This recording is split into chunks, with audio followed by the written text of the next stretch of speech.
नमस्कार, मी हेमास किचन मराठीमध्ये तुमचं स्वागत आहे।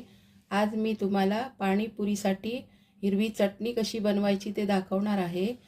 त्यासाठी लागणारं साहित्य आहे, 1 वाटी कोथिंबीर स्वच्छ धुवून घेतली आहे, अर्धी वाटी पुदिना, थोडंसं आलं, 4 हिरव्या मिरच्या, अर्ध्या लिंबाचा रस।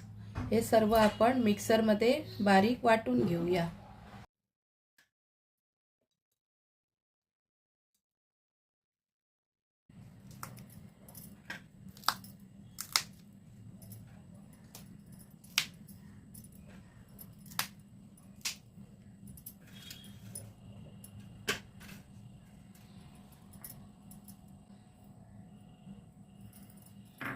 चवीनुसार मीठ घालूया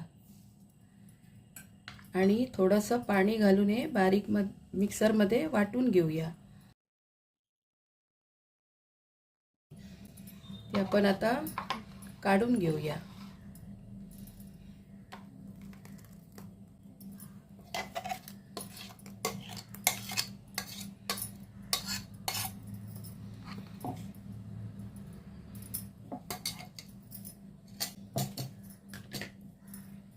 पाणीपुरीसाठी हिरवी चटणी तयार आहे।